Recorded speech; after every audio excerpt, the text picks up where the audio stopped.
Hello friends, this is CA Shivam Palan and today is our lecture number 1। आज हमारा पहला class है जिसमें हम रिकॉर्ड करेंगे रिस्क मैनेजमेंट के बारे में। आज का लेक्चर किस बारे में है, क्या क्या चीजें हम डील करने वाले हैं, मैं वो बताता हूँ। आज के लेक्चर में हम सबसे पहले रिस्क मैनेजमेंट को समझेंगे, फिर उसके डिटेल्स देखेंगे, कौन से चैप्टर है, चैप्टर से कैसे डील करना है, और एक ओवरव्यू तैयार करेंगे। इन शॉर्ट में बोलूँ तो रिस्क मैनेजमेंट सब्जेक्ट से प्यार करवा देंगे। सर, सब्जेक्ट को समझना काफी ज्यादा जरूरी है before you move to each and every chapters. तो आज का ये फर्स्ट रिकॉर्डिंग जो है, इसमें हम रिस्क मैनेजमेंट सब्जेक्ट के बारे में समझेंगे, ठीक है। अब सब्जेक्ट में आने से पहले कुछ चीजें मैं बताना चाहता हूं, I would like to focus on. Number 1, description अगर आप देखोगे तो डिस्क्रिप्शन में मैंने एक चैनल बनाया हुआ है रिस्क मैनेजमेंट का नाम, जिसमें मैं डेली एक रिस्क मैनेजमेंट की केस स्टडीज पोस्ट करता हूँ। This is a summary lecture, यहाँ पे कोई एक लाइन टू लाइन में नहीं पढ़ाने वाला हूँ, this is a summary lecture, ठीक है। दूसरा चीज, हाँ, तो डिस्क्रिप्शन में मैंने टेलीग्राम का चैनल डाला है जहाँ पे मैं डेली केस स्टडीज पोस्ट करता हूँ, और वहां पे मैं स्टूडेंट्स को बोलता हूँ कि तुम आइडेंटिफाई करो कि कौन कौन से टाइप ऑफ द रिस्क है। उससे होता क्या है, if you are able to identify the type of risk जो उस केस स्टडी में मेंशन है, तो उसमें आपको फायदा ये होगा कि आप सब्जेक्ट के टच में रहोगे, नंबर 1। नंबर 2, आपको ये फायदा होगा कि you will not forget the subject. Okay, you will not forget the subject, subject will be on your mind, मतलब ऑन योर टोज, ठीक है। तो ये काफी एडवांटेज होगा, and this will help you out to score the good marks, this will help you out to score the good marks. Sir, अब risk management में क्या है, कितने चैप्टर्स हैं, कैसे गो थ्रू करना है, पेपर कैसा आता है, एक बार पूरा एक ब्रीफ दे देता हूँ, देन विल मूव टू और समरी पार्ट की जो जो क्रक्स एरिया है which is important before we start the lecture, ठीक है।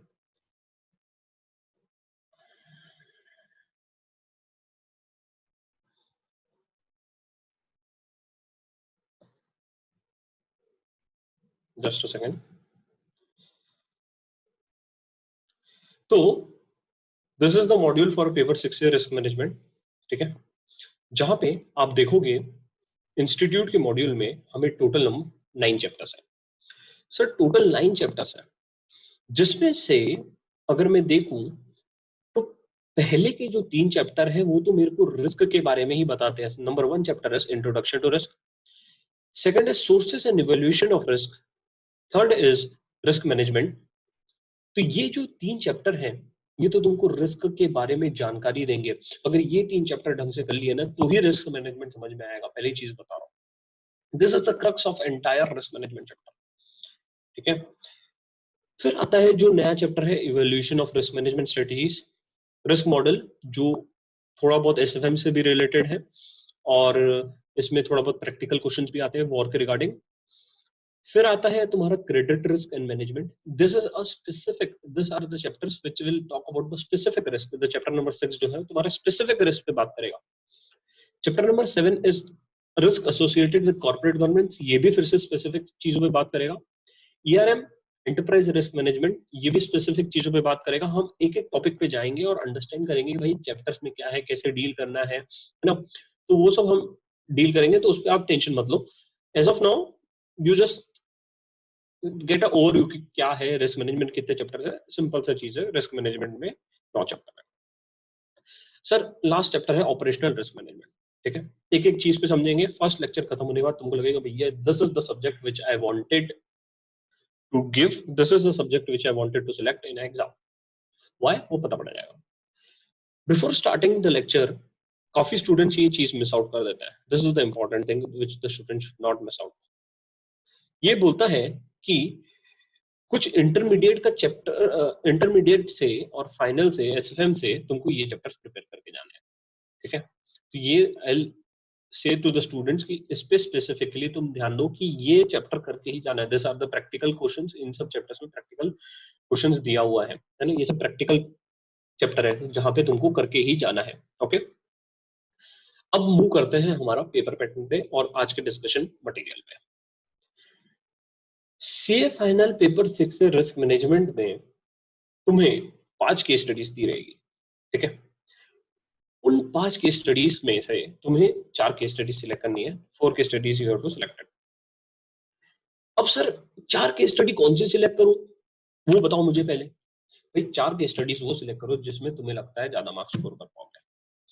सर अब ये 4 केस स्टडीज का डिसीजन मैं कब लूं? क्या मैं 1 आवर 4 घंटे में एक केस स्टडी सॉल्व करूं, या तो फिर मैं रीडिंग टाइम में डिसाइड करूं कि कौन सी केस स्टडी सॉल्व करना है? ये जैसे जैसे लेक्चर खत्म होते जाएगा, जैसे जैसे तुम्हारे कंसेप्ट बिल्ड होते जाएंगे, वैसे वैसे मैं तुमको बताऊंगा कि भाई कैसे केस स्टडीज को जज किया जाता है, कौन सी केस स्टडी तुम जल्दी सॉल्व कर सकते हो, कौन सी केस स्टडी में तुमको टाइम लगेगा। ठीक है, तो ये जैसे जैसे कंसेप्ट बिल्ड हो गए उसके बेसिस पे आई विल टेल यू कि वो कैसे हो पाएगा।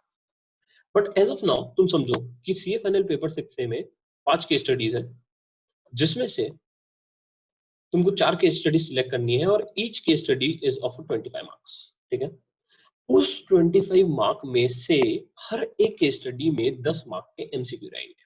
मतलब क्या, 5 मार्क के 2 एमसीक्यू और 15 मार्क के तुम्हारे एक आंसर रहेगा, क्वेश्चन आंसर पैटर्न रहेगा। अब 15 मार्क का जब जो क्वेश्चन आंसर पैटर्न है, या तो उसमें 4 मार्क का क्वेश्चन हो सकता है, 5 मार्क का हो सकता है, 6 मार्क का हो सकता है, 7 मार्क का हो सकता है। It can be any pattern. ठीक है, कोई पैटर्न फिक्स डिसाइड नहीं है। It can be 5-5-5, it can be 4, है ना, 4-7, और जो भी है ना, तो उसके हिसाब से तुम्हारा क्वेश्चन टोटल 15 मार्क्स का रहेगा। ठीक है, अब केस स्टडीज पैटर्न है, एमसीक्यू है। ठीक है, अब सवाल आता है कि is it a scoring subject. ठीक है, तो ये तुम डिसाइड करो। 2-3 लेक्चर देखने के बाद तुमको पता पड़ जाएगा स्कोरिंग है नहीं है। पेपर पैटर्न अपन भी डिस्कस करेंगे, थोड़ा बहुत क्वेश्चंस भी देखेंगे, एक आइडिया ओवरव्यू बन जाएगा। But ideally yes, this is the one of the most scoring subject. ठीक है, और कुछ पहले कॉमन डाउट्स रहते हैं स्टूडेंट्स के, वो मैं क्लियर कर देता हूँ। The students usually ask whether the SFM knowledge is required for this subject or not. The answer is no, but for the chapters which I have shown you in this, है ना, जो मैंने बोला था कि इसमें तो तुमको लगेगा ही, इसमें तुमको एसएफएम का नॉलेज लगेगा ही, अनिवार्य है, it is mandatory for this chapters. Okay, specifically. Second thing, the students ask is the subject scoring? The answer is yes, the subject is scoring. The students also ask whether the subject helps after you become a CA. The answer is no. No one cares about which elective you have taken in your exams. Interview में they never ask कि कौन सा elective लिया है, उनको ये भी नहीं पता रहता कि इलेक्टिव पेपर है। ठीक है, but in future it might get develop. अब आता है सर रिस्क मैनेजमेंट के बारे में हमें गो थ्रू करना। ठीक है, let's start with the term. ठीक है, यहां से हम लेक्चर स्टार्ट कर रहे हैं। This is a serious discussion we are starting on. ठीक है, सब एकदम ध्यान से सुनो। रिस्क मैनेजमेंट, 2 शब्द बने, रिस्क और एक मैनेजमेंट। सर रिस्क का मतलब क्या होता है, मुझे ये बताओ। रिस्क का मतलब जानने से पहले उसका एक ओवरव्यू जानना पड़ेगा तुम लोगों को। क्या बोल रहा हूं मैं? रिस्क का मतलब जानने से पहले तुमको एक ओवरव्यू जानना पड़ेगा। रिस्क का जन्म हुआ है डिसीजन से। रिस्क का बर्थ, रिस्क का जो जन्म हुआ है, बर्थ हुआ है, वो होता है डिसीजन से। जैसे ही किसी ने डिसीजन लिया, वहां पे रिस्क होना चालू। अरे क्या बात कर रहे हो सर, बिल्कुल सही बात कर रहे हो। जैसे ही तुमने डिसीजन लिया, वहां पे रिस्क होना चालू। सर एग्जांपल ले लेता हूं, मैं सीए में आने का डिसीजन लिया, वहां पे रिस्क चालू। सर मैं पास होऊंगा फेल होऊंगा, ये मेरे लिए रिस्क है साहब। ठीक है, तो जैसे ही मैंने डिसीजन लिया, वहां पे तुम्हारा रिस्क का जन्म हो गया। ठीक है, बहुत बढ़िया सर। अब क्या ये डिसीजन मेरा हो या दूसरे का हो, उससे भी रिस्क होता है। सॉरी, मैं क्या बताऊं, क्या वो डिसीजन मेरा हो या दूसरे का हो, उससे भी रिस्क होता है। कैसे? एग्जांपल लेते हैं। सर जैसे ही नेटफ्लिक्स का ग्रोथ बढ़ते जा रहा है, वैसे वैसे पीवीआर को डर लग रहा है कि भैया whether I will be able to sustain in a market और नॉट। व्हाई? नेटफ्लिक्स का बिजनेस कॉन्सेप्ट क्या है? बिजनेस कॉन्सेप्ट समझेंगे हम, ज्यादातर रियल लाइफ प्रॉब्लम सॉल्व करेंगे, रियल लाइफ को समझेंगे, तभी तुम रिस्क मैनेजमेंट को समझ पाओगे। ठीक है, I talk more of realistic terms instead of ये सब, इसलिए मैं टेलीग्राम में रियल लाइफ की स्टडीज डालता हूं और उस पर स्टूडेंट्स को फोकस करता हूं कि you think what are the risk that are faced by this companies. ठीक है। तो मैं बोल रहा था कि नेटफ्लिक्स नेटफ्लिक्स का बिजनेस क्या है, अंडरस्टैंड द बिजनेस मॉडल। जहां पे भी जाते हो, ऑडिट पे जाते हो, कहीं पे भी जाते हो, एक बिजनेस मॉडल समझो।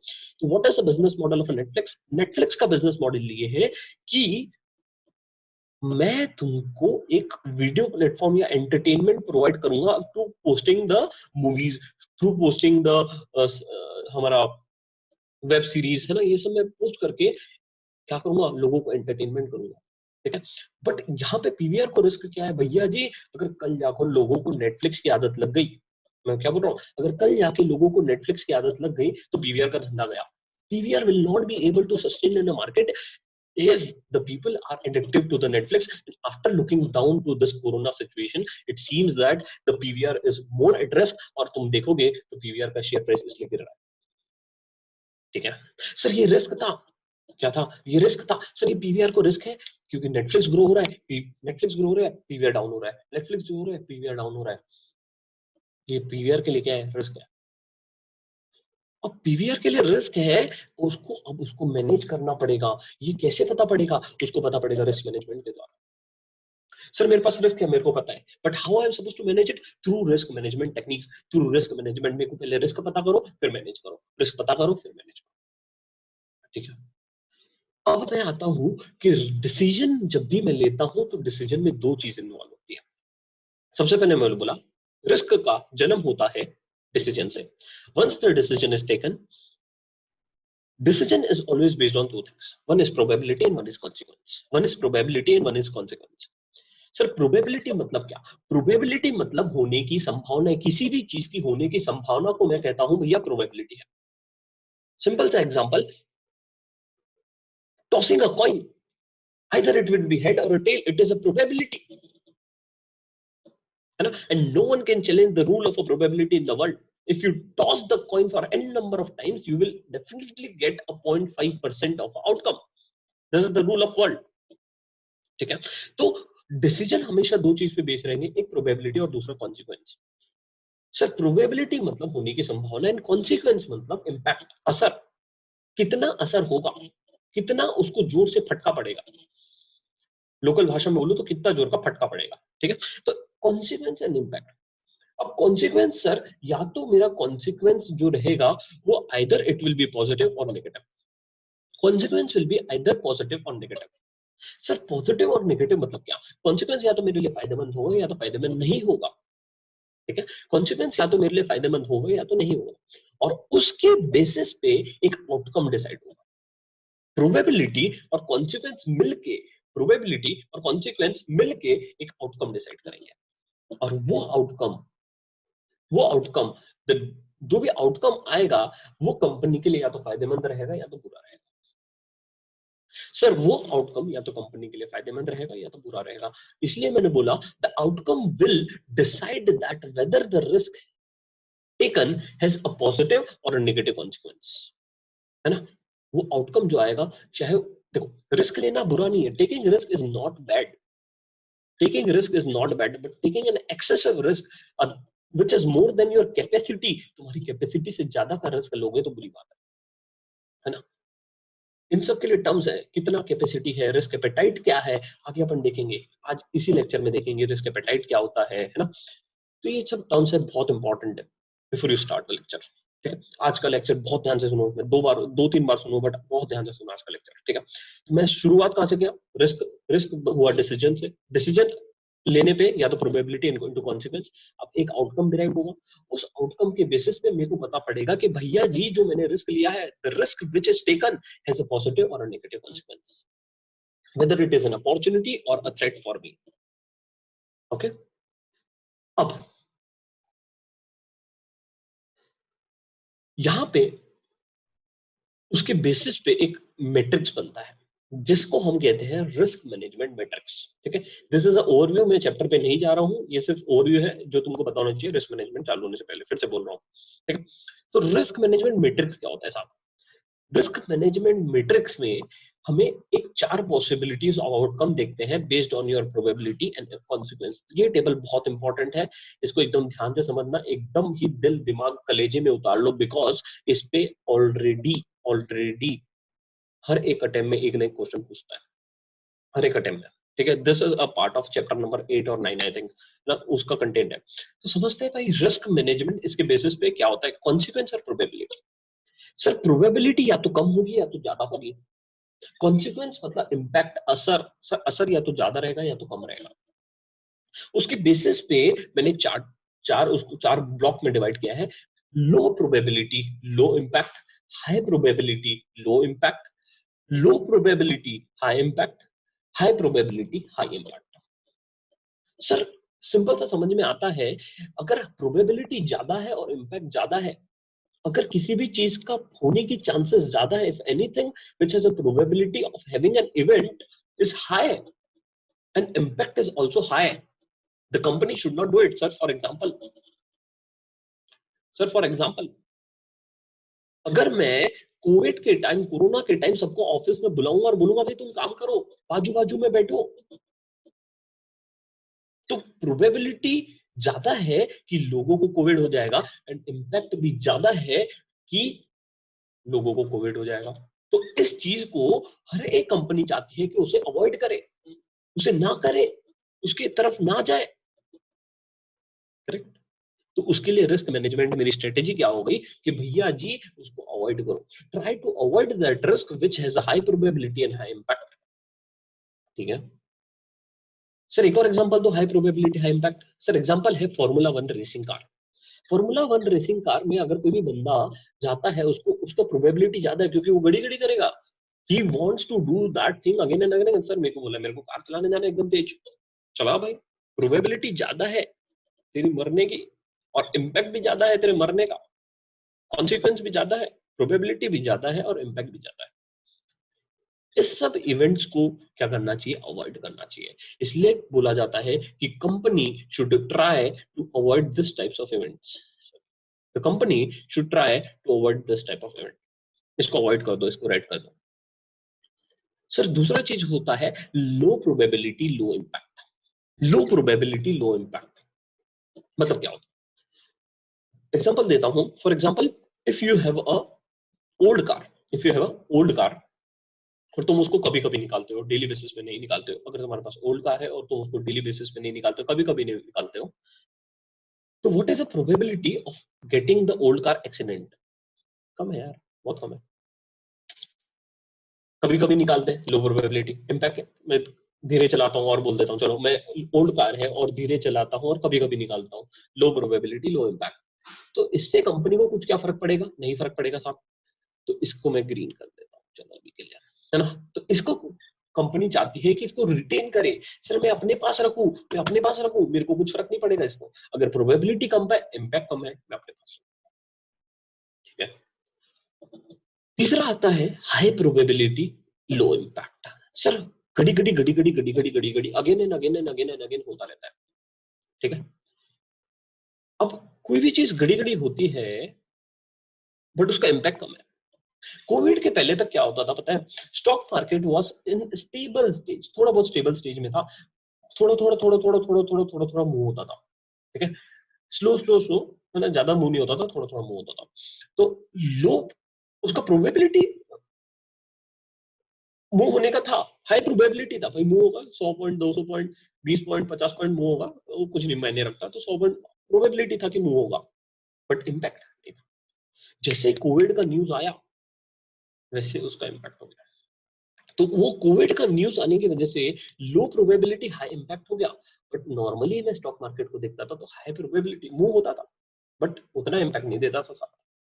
ठीक है। अब अगर मैं बोलता हूं और एक और एग्जांपल अगर मैं दूं हाई प्रोबेबिलिटी, सॉरी इसका हाई प्रोबेबिलिटी लो इम्पैक्ट का, नहीं चलो एग्जांपल ले देता हूँ, एग्जांपल आगे का आगे देता हूँ मैं, रिलेट करेंगे उसको फिर अपन।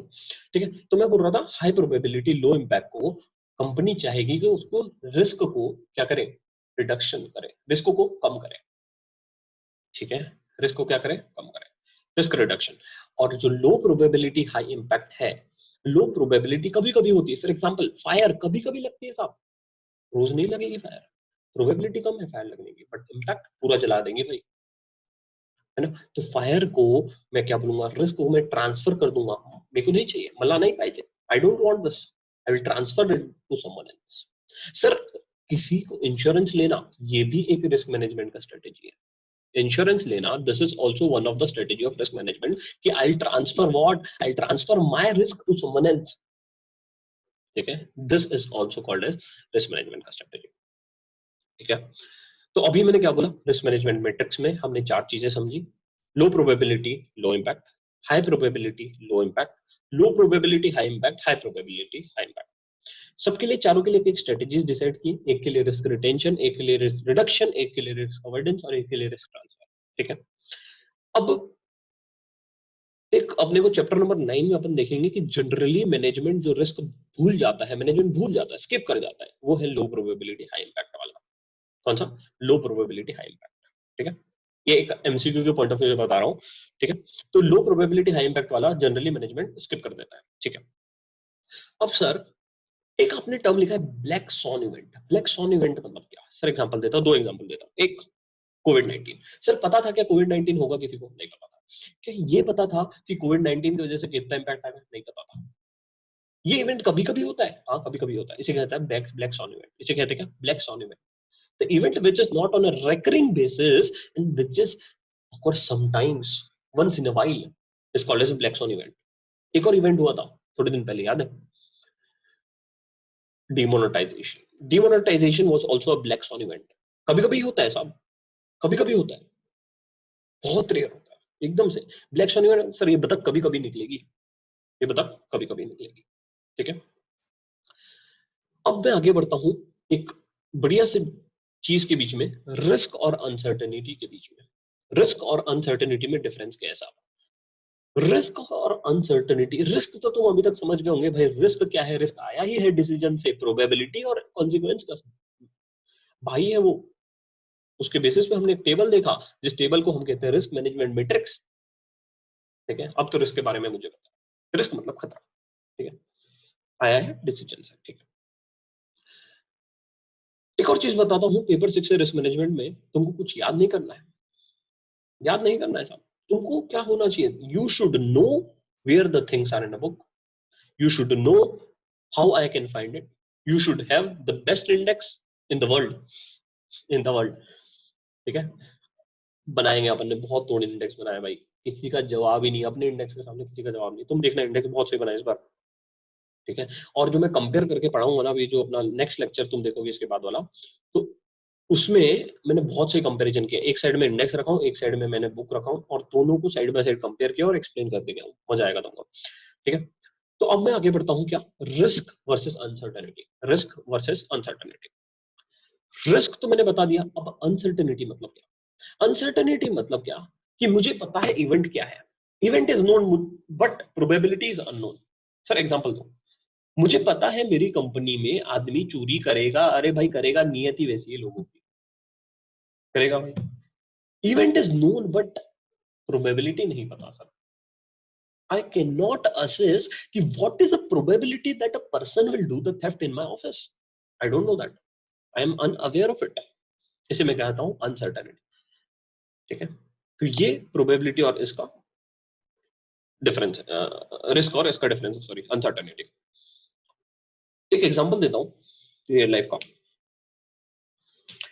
मैं इंश्योरेंस के बारे में पढ़ रहा था डीआरएम में, तो उसमें क्या था कि insurance company how do they sustain, I was reading insurance company how do they sustain. बहुत सही मॉडल है, बिजनेस मॉडल बहुत सही है इंश्योरेंस कंपनी का। इंश्योरेंस कंपनी बोलती है कि हमारा बिजनेस क्या है? हमारा बिजनेस है साहब, जितने ज्यादा लोगों को बकरा बना सके बना दे। मतलब क्या? हम लोग हमारा रिस्क कैसे मैनेज करते हैं सर पता है? हम लोग क्या करते हैं, जितनी ज्यादा हमारी पॉलिसी बिकेगी उतना ज्यादा हमारे लिए अच्छा है। More we sell the policy the better it is for us, the more we sell the policy the better it is for us. ऐसा क्यों?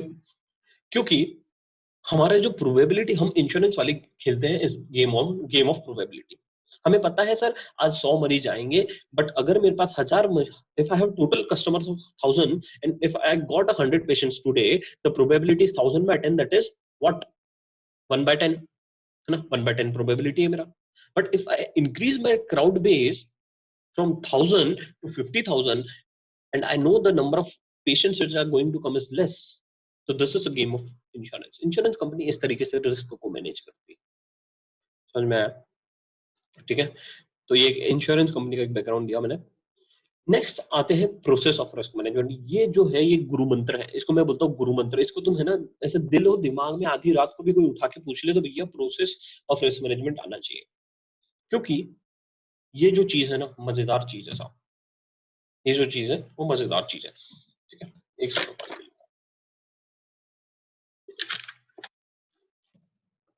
ठीक है, अब प्रोसेस ऑफ रिस्क मैनेजमेंट क्या बोलते हैं? Identify the risk. सर सबसे पहला तुम्हें रिस्क को आइडेंटिफाई करना होगा।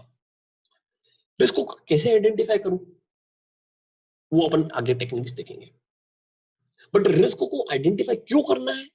ताकि जो सरप्राइजेस आए, अन इवेंट आए, अननेचुरल इवेंट आए, उससे मैं बच सकूं भाई, उससे मैं बच सकूं। इसलिए मुझे रिस्क को आइडेंटिफाई करना है।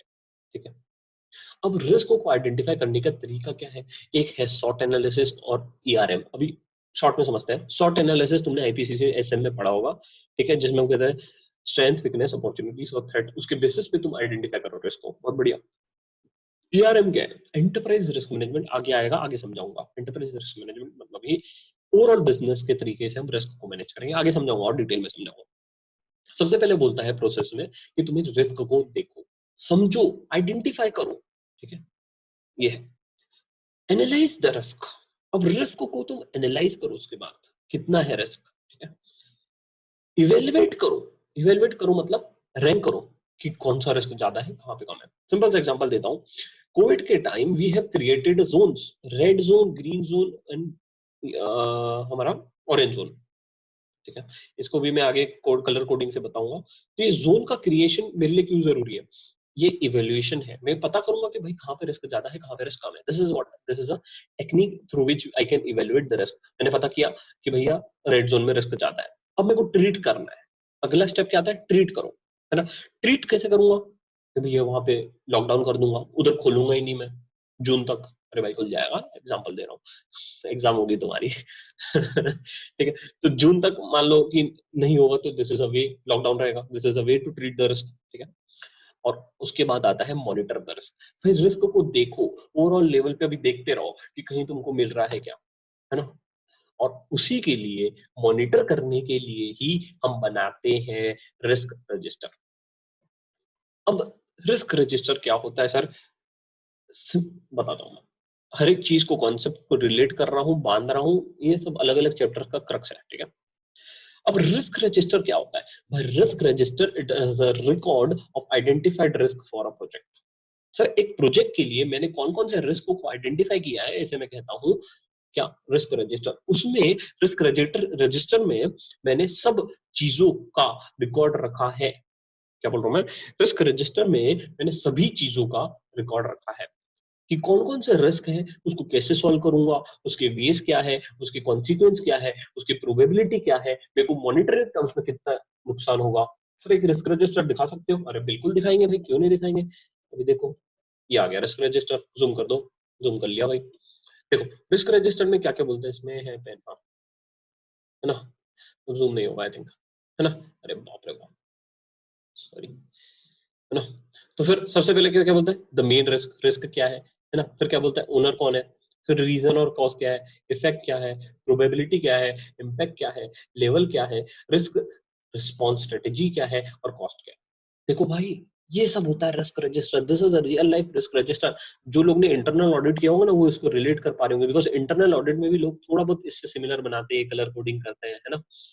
तो ये एक रिस्क रजिस्टर है। रिस्क रजिस्टर में क्या होता है? रिस्क रजिस्टर में मैंने तुमको बताया कि कंपनी का, ये एक प्रोजेक्ट का हम लोग निकालते हैं कि भैया क्या क्या रिस्क है, ओनर कौन है, प्रोबेबिलिटी क्या है, इम्पैक्ट क्या है। और ये जो बड़ी लेवल के लोग रहते हैं, बाप लोग जो तुम्हारी कंपनी में बॉस लोग जो रहते हैं, बड़े बड़े लोग रहते हैं, जो रिस्क मैनेजर्स रहते हैं, जिन्हें मैं कहूंगा सीआरओ, चीफ रिस्क ऑफिसर जो रहते हैं, चीफ रिस्क ऑफिसर, ये इसका रोल रिस्पॉन्सिबिलिटी रहता है कि वो देखे ये रिस्क रजिस्टर बनाए और कंपनी का रिस्क कमती करे, लो करे, है ना। It is a responsibility of CRO to reduce the risk. ठीक है, बैक टू आवर डिस्कशन। ठीक है, रिस्क रजिस्टर देखा हमने। तो मेरे प्रोसेस क्या है रिस्क मैनेजमेंट का? आइडेंटिफाई करूंगा, एनालाइज करूंगा, इवेल्युएट करूंगा, ट्रीट करूंगा और मॉनिटर करूंगा। सर मॉनिटर कैसे करूंगा? रिस्क रजिस्टर के थ्रू। कौन करेगा? सीआरओ करेगा। ठीक है, आगे बढ़ते हैं।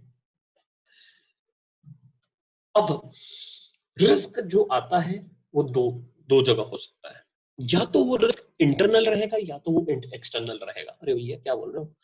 रिस्क या तो इंटरनल रहेगा या तो एक्सटर्नल रहेगा, और इसके अलावा कहाँ रह सकता है? नहीं रह सकता। या तो कंपनी के अंदर रहेगा या तो बाहर रहेगा। सर एग्जांपल, इंटरनल मतलब आदमी ने अंदर ही चोरी कर दिया, एक्सटर्नल मतलब जो नेटफ्लिक्स वाला एग्जांपल दिया था, एक्सटर्नल रिस्क।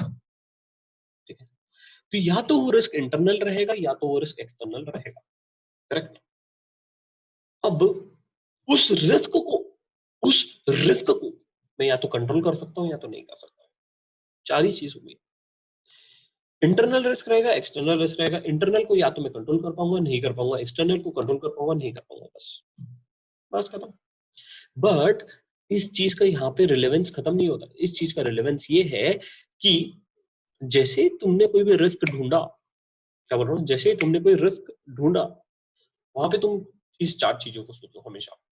सर ये रिस्क इंटरनल है, एक्सटर्नल है, कंट्रोलेबल है, नॉन कंट्रोलेबल है। अरे क्यों भाई? ये चैप्टर 1 में है। चीजों को रिलेट कर रहा हूं मैं, और आगे जैसे ही जब जब चैप्टर पढ़ेंगे ना भाई, तो हर एक चीज को मैं चाहूंगा कि तुम रिलेट करो भाई, मैं छोड़ूंगा नहीं भाई। और तब मैं पूछूंगा कि भाई ये कैसे आया, इंटरनल और एक्सटर्नल मैप कर पा रहे हो क्या, है ना? तो तब ये लेक्चर तुमको याद करना पड़ेगा। तो मैं क्या बोल रहा हूँ, जब भी रिस्क दिखा, कोई भी रिस्क दिखा, ठीक है, वहां पे देखो, इंटरनल था, एक्सटर्नल था, इंटरनल था, एक्सटर्नल था। क्या मैं कंट्रोल कर सकता हूँ? नहीं कर सकता हूँ। रिस्क मैनेजमेंट का स्कोप मैं यहाँ पे खत्म नहीं कर रहा हूँ, रियल लाइफ में भी काम आएगा, है ना? तो ये रियल लाइफ से भी सोचना, इसलिए मैं रियल लाइफ की स्टडी डाल रहा हूँ ग्रुप्स में। Understand the concept behind each and everything. ठीक है, अब मैंने रिस्क इवेंट डिसाइड कर लिया कि भैया वो इंटरनल था, एक्सटर्नल था, कंट्रोलेबल था, नॉन कंट्रोलेबल था। उसके बेसिस पे उसके बेसिस पे मैं कुछ मिटिगेशन टेक्निक्स बनाऊंगा, कुछ रिस्क मैनेजमेंट टेक्निक्स बनाऊंगा, ताकि मेरी कंपनी सस्टेन रहे, ताकि मेरी कंपनी चलती रहे। क्या सर मैंने कुछ टेक्निक्स बनाए, वो टेक्निक्स क्या है? सर ये टेक्निक्स तो आपने ऊपर भी बताई थी। अरे भैया यही तो बताया था मैंने इधर, यही तो बताया था मैंने इधर, है ना? और सर उस टेक्निक्स के और भी नाम है, बिल्कुल हाँ। बट उससे पहले एक बढ़िया वाला एग्जांपल दूंगा। सर एग्जांपल ये है, एक स्कूल में बच्चा बहुत मस्ती करता है, सब करते हैं, हम भी किए। बट ये बच्चा बहुत ज्यादा मस्ती करता है, ठीक है। टीचर परेशान, बिल्कुल परेशान होगी। वो लेके गई प्रिंसिपल के पास, और रईस बाप का बेटा एकदम मस्ती करने वाला, एकदम नालायक, ठीक है। अब मस्ती करता है, तो प्रिंसिपल के पास चार ऑप्शन थे।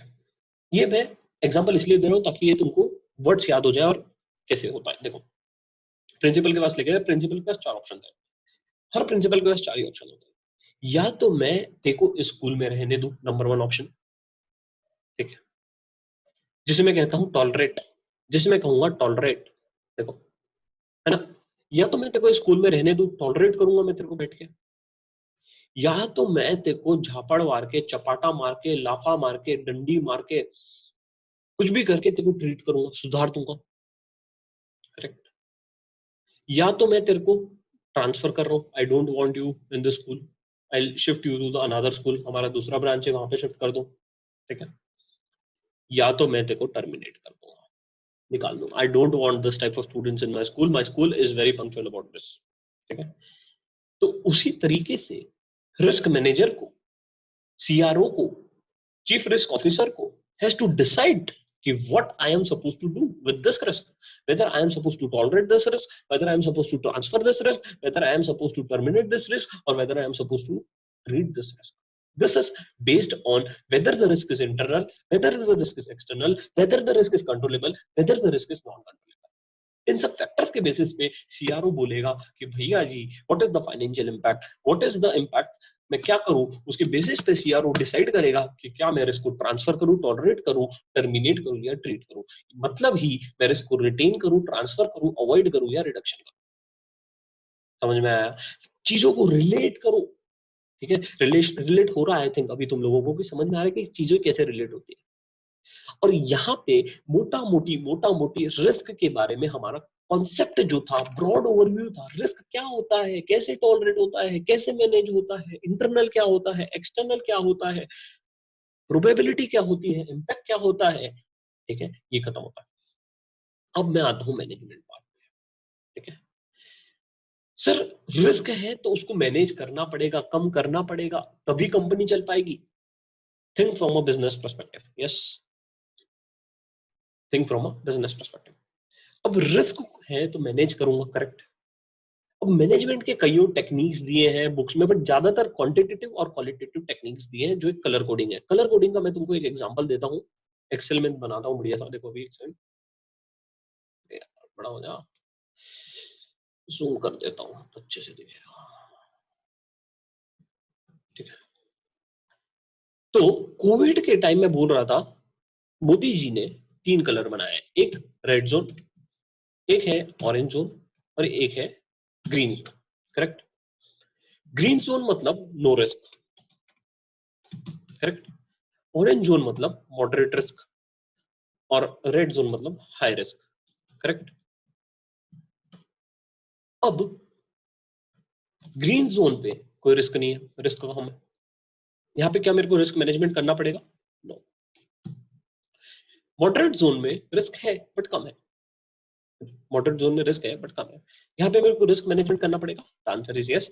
बट मैं बोलूंगा यहाँ पे मेरा डेविएशन ज्यादा नहीं रहेगा, और यहाँ पे मेरे को रिस्क मैनेजमेंट करना पड़ेगा। मैं बोलूंगा हाँ भाई हाँ, यहाँ पे तो तुमको सबसे पहले रिस्क मैनेज करना पड़ेगा। और इसीलिए जहाँ पे मैंने जो तुमको रिस्क रजिस्टर दिखाया था, फिर से मैं ओपन करता हूँ, तो इसलिए इसमें कलर कोडिंग था कि जो रेड है उस पर तुम ज्यादा फोकस करो, जो ग्रीन है उस पर फोकस मत करो, जो मॉडरेट है उस पर मीडियम फोकस करो। It's like a traffic signal only, ठीक है। तो ट्रैफिक सिग्नल के बारे में भी आएगा चैप्टर नंबर 3 में अपन पढ़ेंगे, ठीक है। तो ये मैनेजमेंट के टेक्निक्स है, कलर कोडिंग इसलिए बताया ताकि तुमको रिमेंबर हो जाए, याद हो जाए, है ना। सर ने एक्सेल को लेते हैं, हाँ भाई colour coding, quantitative techniques, qualitative techniques, याद है। यहाँ पे हमारा एक ओवरव्यू क्रिएट हो गया रिस्क के बारे में, मैनेजमेंट के बारे में। अब मैं कुछ ऐसे कॉमन टर्म्स लेने वाला हूँ, ठीक है, करीबन 15-20 टर्म्स होंगे, काफी टर्म्स है। उसके बेसिस पे वो क्यों ले रहे हो सर, ये कॉमन टर्म्स इसलिए ले रहा हूँ ताकि तुम्हें एक ओवरव्यू बन जाए, किस चीज का भाई ओवरव्यू, कि क्या होता है, कैसे होता है ना। तो एक ओवरव्यू बन जाएगा कि कैसे चीजें मैनेज होती है, ठीक है,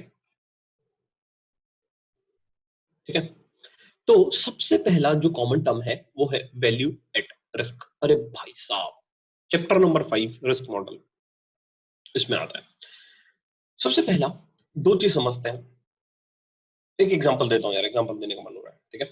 एक इन्वेस्टर है जिसके पास 10 लाख रुपए पड़े हुए हैं, he wants to invest that money in a share market, ठीक है। वो आया मेरे पास, सर आप 10 लाख रुपए लो सर, आप मेरे पैसे को इन्वेस्ट कर सकते हैं। मैं बोला भाई बिल्कुल कर सकते हैं, क्यों नहीं करेंगे, बिल्कुल करेंगे।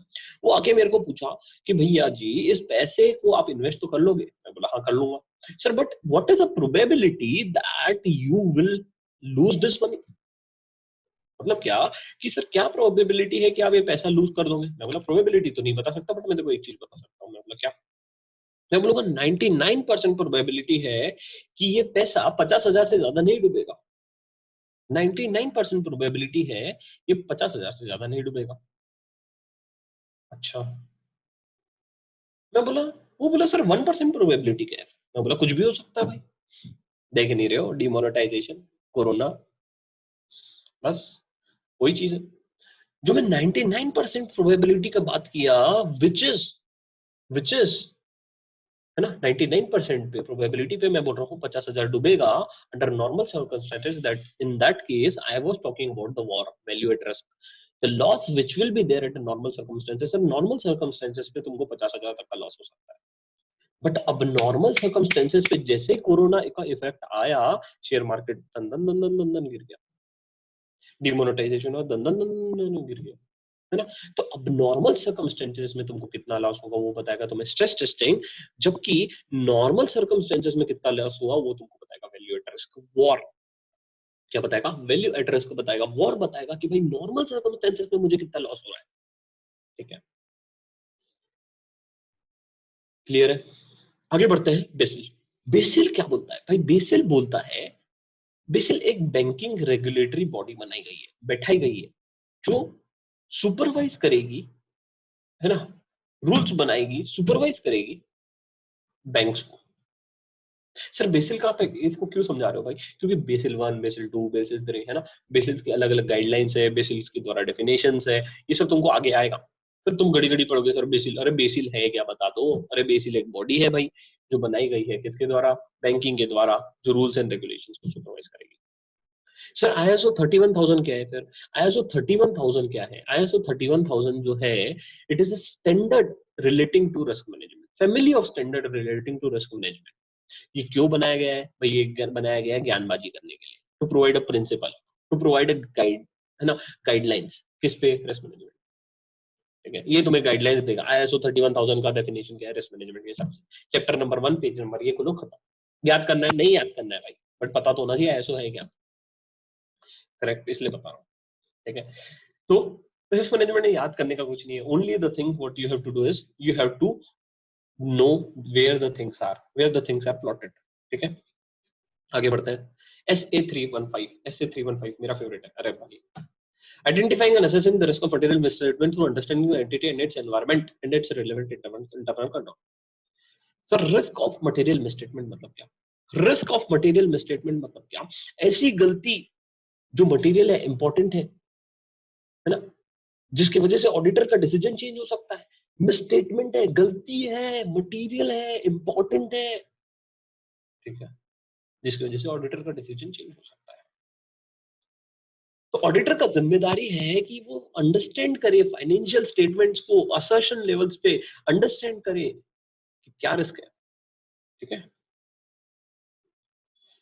ये होता है 315 के द्वारा। 315 के बारे में क्यों बता रहे हो? Because risk management, if I talk in overall term, तो risk management is more about the audit, है ना।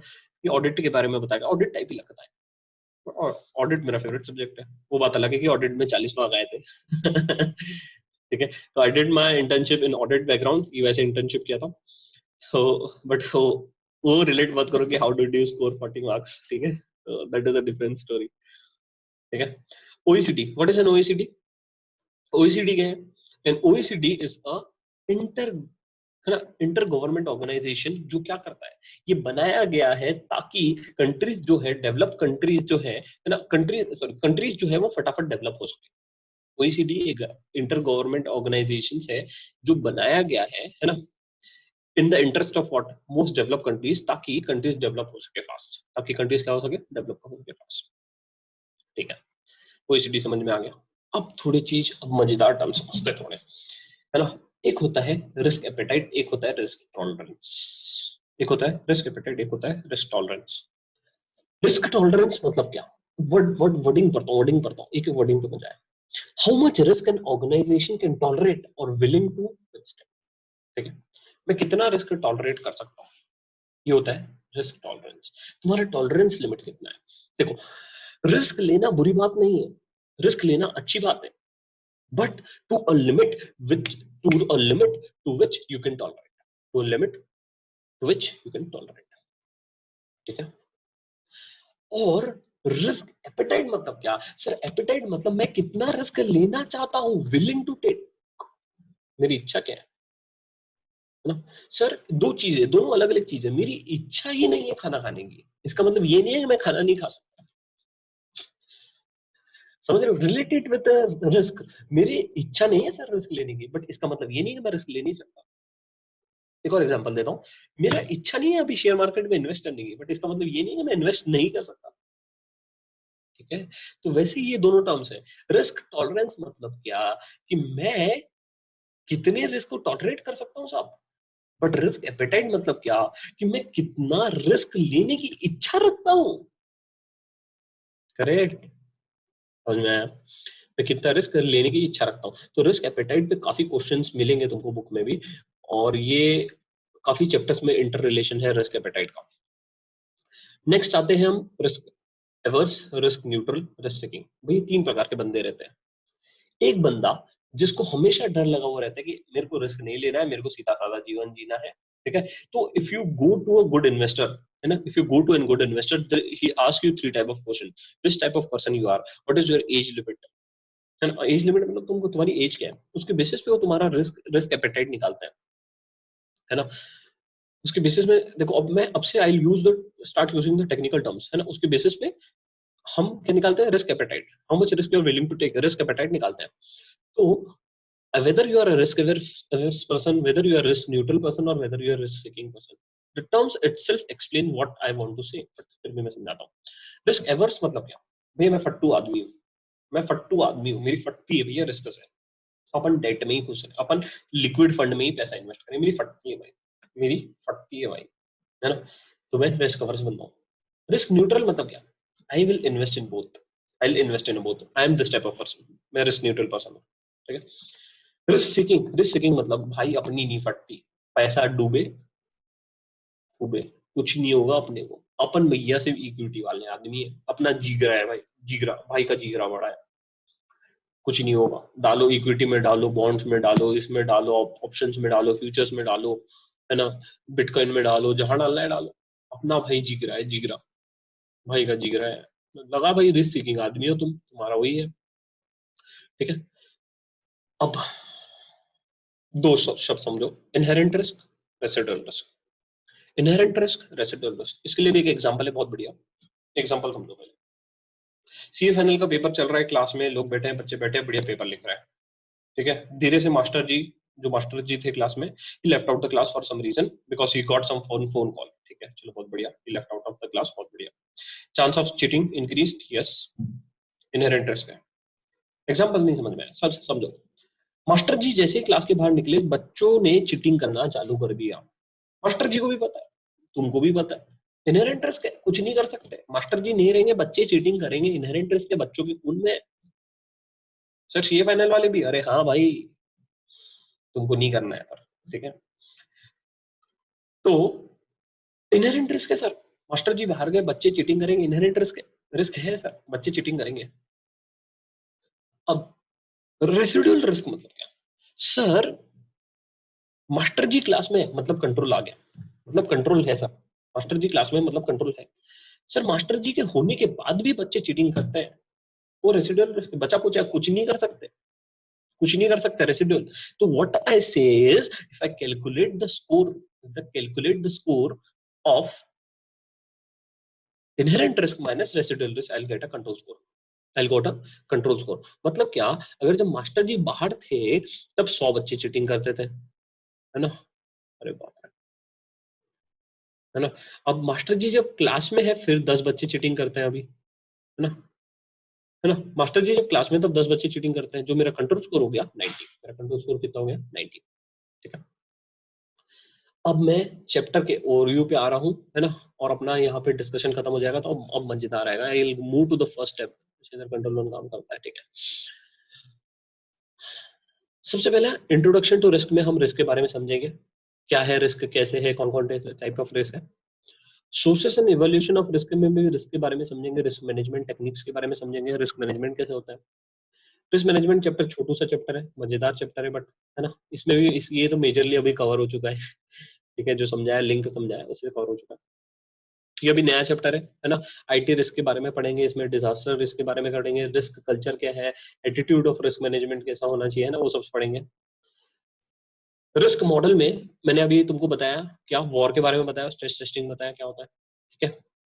सिनेरियो एनालिसिस और कंट्री रिस्क, सॉवरेन रिस्क है ना, ये सब पढ़ लेंगे, ठीक है। ये उतना वो नहीं है बट मजेदार है, मजा आता है कंट्री रिस्क पढ़ने में, है ना। और ये इसमें ना काफी सारी केस स्टडीज है, 2008 क्राइसिस है, थोड़ा सा पढ़ो यार। वो चैनल जो ज्वाइन करो, मैंने टेलीग्राम पे जो है उसमें हम केस स्टडीज डालते हैं, तो you will able to relate the things. If I say what is a 2008 crisis, you should know what is a 2008 crisis, what has happened in 2008 crisis. If I speak about the Satyam, you should know कि what is Satyam, है ना। सत्यम ने क्या, राजू ने क्या किया था, है ना, क्या क्या चीजें किया था, कैसे फ्रॉड किया था, है ना। If I talk about the PNB, तो what does Nirav Modi has done, है ना। तो वो सब चीजें तुम्हारे दिमाग में इंस्टेंटली होना चाहिए, अरे भाई ये so that the better you do it, the more you will able to relate the things, ठीक है। नेक्स्ट आता है credit risk. Sir credit risk मतलब क्या है ना भाई? क्रेडिट रिस्क मतलब होता है कि मेरा पैसा वापस आने का डर, ना आने का डर, सॉरी, मेरा पैसा वापस ना आने का डर, उसे कहते हैं credit risk. Sir credit risk में हम हमेशा बैंक के पर्सपेक्टिव से बात करेंगे। किसके पर्सपेक्टिव से बात करेंगे? बैंक के पर्सपेक्टिव से बात करेंगे। बैंक के पर्सपेक्टिव से पैसा आएगा, नहीं आएगा, बैंक के पर्सपेक्टिव से क्रेडिट रिस्क है, नहीं है, ठीक है। ये होता है credit risk. Sir corporate governance risk, risk associated with corporate governance. Sir corporate governance में एक एग्जांपल देता हूँ, इन्फोसिस का तुमको कांड पता होगा, जो विशाल सिक्का ने जब रेजिग्नेशन लेटर डाला था, he pointed out what are the corporate governance issues, what are the corporate governance issues. So what is a corporate governance? Corporate governance is nothing but what it is a set of policies and procedures which is made by the company for the, मतलब एक policies रहती है कि भी इस तरीके से company काम करेगी, है ना। एक सेट ऑफ पॉलिसीज है, सेट ऑफ रूल्स है ना। देखो इधर मैंने डेफिनेशन भी लिखा होगा, एक सेकंड, नहीं लिखा क्या, है ना, लिखा है, सॉरी, है ना। तो set of policies and procedures जो डिजाइन हुए हैं ताकि कॉन्फ्लिक्ट ना हो, है ना, ताकि दिक्कत ना हो शेयर होल्डर्स के बीच में, है ना। तो इसीलिए इसमें एग्जांपल दिया क्या, सत्यम और इन्फोसिस का, है ना। केस स्टडी सेक्शन में तुम कवर कर लेना, वो टेलीग्राम से पढ़ लेना, ठीक है, वीडियोस डालिए उसमें, उसमें देख लेना। फिर अगला जो आता है हमारा ईआरएम, एंटरप्राइज रिस्क मैनेजमेंट। अगला क्या आता है, enterprise risk management. Sir enterprise मतलब क्या सर, ओवरऑल बिजनेस लेवल पे क्या रिस्क है, ओवरऑल बिजनेस लेवल पे क्या रिस्क है सर, पूरे धंधे पे क्या रिस्क है, ओवरऑल बिजनेस का रिस्क को समझो। और ऊपर जो मैं बात कर रहा था, कॉर्पोरेट रिस्क, है ना, credit risk, this I am talking about एक एक risk, this I am talking about individual risk, but when I am speaking about ERM, ERM says की as a holistic approach, you think about as a whole business as a one, you think about whole business as a one and decide and see what is the risk that whole business is having, ठीक है, understand. अब आता है अगला operational risk. Sir operational risk का मतलब होता है the risk which arise on account of people, policies, procedures, systems, external event, इन सब वजह से जो रिस्क हो रहा है उसे हम कहते हैं ऑपरेशनल रिस्क। सर पीपल की वजह से, ऑपरेशन की वजह से, ये सब जो भी वजह से रिस्क हो रहा है उसे मैं कहता हूँ ऑपरेशनल रिस्क। सर एग्जांपल दो, एग्जांपल है पीएनबी। भाई पीएनबी के वजह से, पीएनबी का जो स्कैम हुआ था वो ऑपरेशनल रिस्क था, people failure, technology failure, technology risk भी था, technology was not in place. अपन आगे जो चैप्टर नंबर 1 कंटिन्यू करेंगे, जो तुम नेक्स्ट लेक्चर देखोगे, तो उसमें मैं टेक्नोलॉजी रिस्क के बारे में बात किया, ठीक है।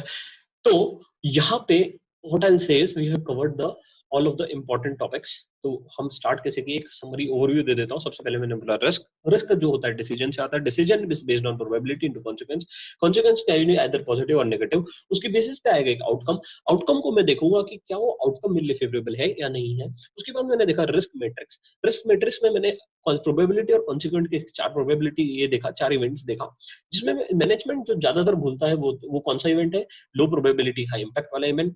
सबसे डेंजर कौन सा है, हाई प्रोबेबिलिटी हाई इंपैक्ट, उसके लिए रिस्क को अवॉइड ही करो, उसकी तरफ मत जाओ। रिस्क और अनसर्टेनिटी में देखा, अनसर्टेनिटी वो चीज है जिसका इवेंट पता है बट प्रोबेबिलिटी नहीं पता।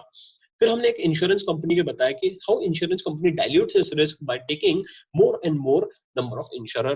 फिर मैंने सबसे इंपॉर्टेंट गुरु मंत्र जो तुमको नींद में उठा के भी याद होना चाहिए, वो होता है process of risk management, identify the risk, analyse the risk, evaluate the risk, treat the risk and monitor the risk. Monitor monitor कैसे करते हैं, सीआरओ मॉनिटर कैसे करते हैं, रिस्क रजिस्टर के थ्रू, जिसमें मैंने तुमको एक फॉर्मेट बताया था। फिर आता है risk event, risk event is either internal or external which can be control और कैन नॉट बी कंट्रोल। अब इसके बेसिस पे मैं रिस्क मिटिगेशन प्लान बनाऊंगा। वो प्लान क्या होगा, either to retain the risk, transfer the risk, avoid the risk और रिड्यूस द रिस्क। यहाँ पे मैंने एक एग्जांपल दिया था किसका, स्कूल स्टूडेंट का मैंने एग्जांपल दिया था, याद करो याद करो याद करो।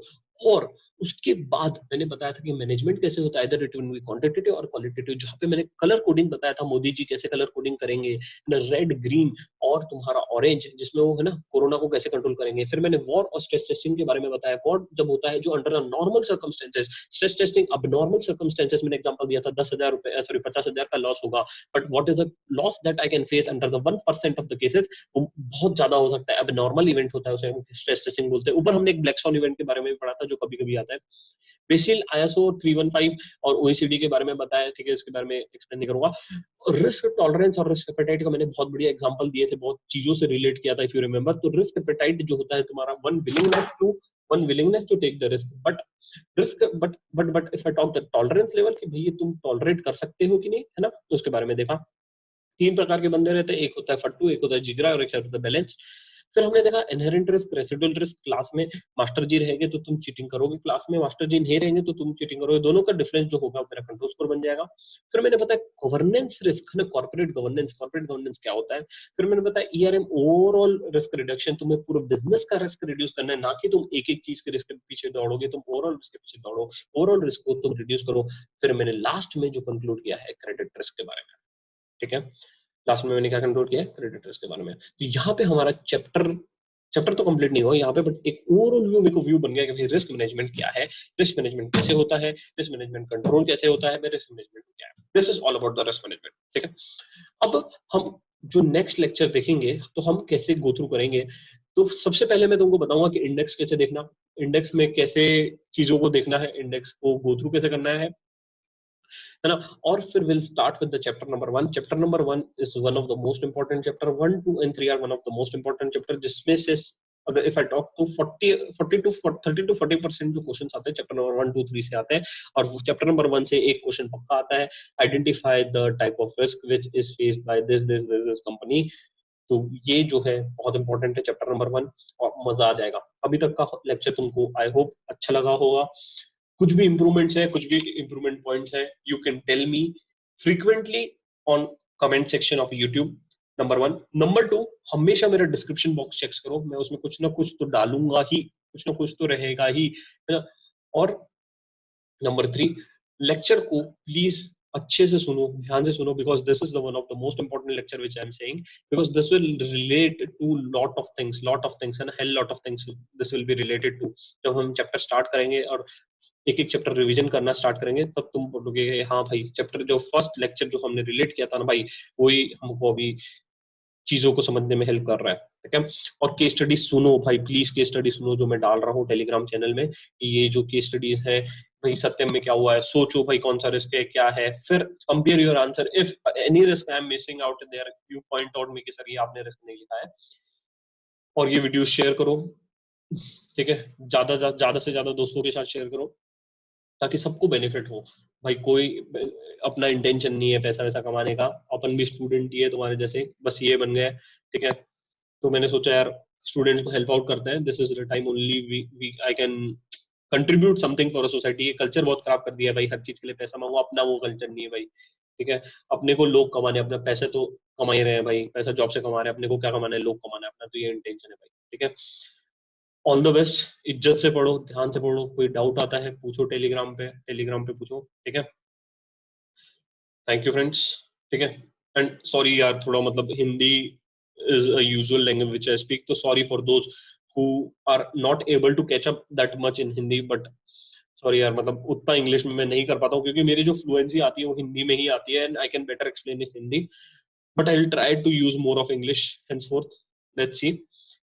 Thank you. Goodbye.